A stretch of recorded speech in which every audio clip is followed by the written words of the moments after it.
Hello there.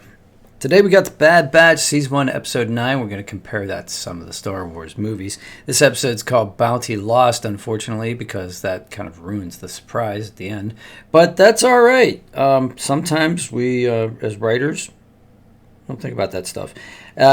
Hyperspace. You know, computers are required to make hyperspace happen because you don't want to bounce too close to a supernova or shoot through a star. That ends your trip real fast, wouldn't it, kid? But when it comes to cutting into the sublight engines, you got to do that manually for some reason. In fact, Han Solo just flicks an entire row of switches right here.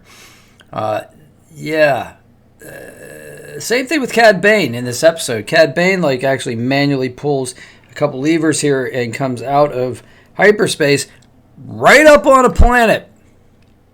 Does this seem like a good idea? Maybe I'd probably program a computer to do it with split-second timing so that I didn't have to rely on my instincts to try to not crash into a planet, because if I pulled the lever too late. That was just me.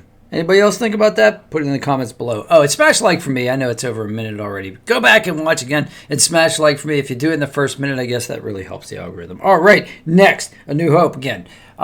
Escape pods. Hey, Amiga's got to escape, so she activates the escape pods, and she gets in one, and she's flying around there. It's great. And then Toto comes and tries to mess it up for her.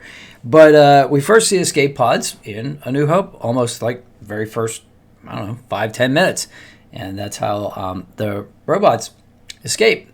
Our heroes, R2 and 3PO. In fact, there's an Imperial officer who says, "Hold your fire. There are no life forms aboard. Don't waste that precious laser blast shot. Each one of those costs so much money."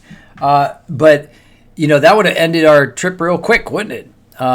It would have ended the entire Star Wars series if they had done that, because they've blown up the whole premise of the Death Star plans and everything else, and our heroes wouldn't have escaped. But anyway, escape pods are just for that. They're for escaping. And we have that beautiful matte painting of the escape pod that twirls around a little bit as it's falling in Tatooine, made by the wonderful Ralph McQuarrie, the legend, the myth. Well, no, he's not a myth. He's a legend. All right. Next, we got a thermal detonator, because why not? We love explosives. We like explosions. And thermal detonators are awesome. Fennec Shand uses one to outsmart Cad Bane and incapacitate him for a little bit.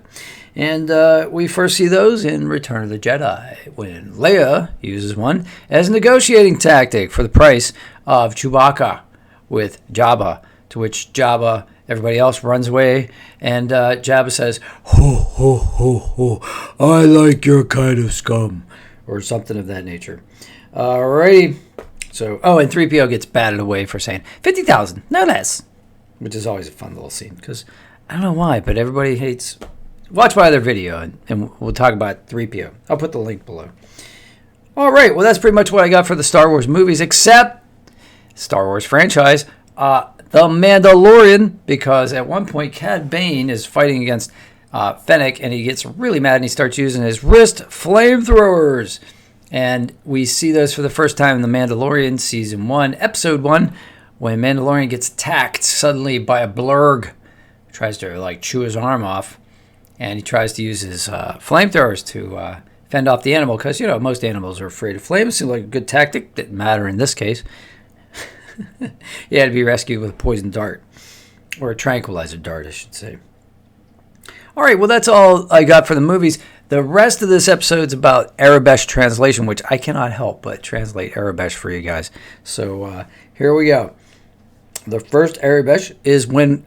the Bad Batch pulls up the file on the bounty hunter, which is Cad Bane. That's what it says on the left side of the screen. And on the right side of the screen, it says extremely dangerous, which we know Cad Bane is extremely dangerous. All right, next is when 4-2 mentioned scene with Amiga. And Amiga pulls up the screen where she's trying to figure out what to do. And she sees a couple things. One says... critical on the left, and then the other one says escape pods, which is a good idea. Also, we see a graphic of a satellite that says offline and then alternately online, and if you pause really quickly, it'll actually say satellite. It's really quick. You got to get that thing like right on there. And then when she sends out the signal via satellite, the Bad Batch receive it, and on screen there, you see the words Bora Vio. And that's the name of the planet that's introduced to us at the beginning. And that's where Omega is. And that's all I got. Hope you guys have a great day. Smash like for me again. If you're enjoying these videos, let me know. If you're not, let me know. I'll stop making them. But, we'll see. Because this takes a lot of time. Thanks for your efforts. And subscriptions are always welcome. Thank you very much. Have a great day. May the Force be with you. See if you can do something nice for somebody today without getting caught.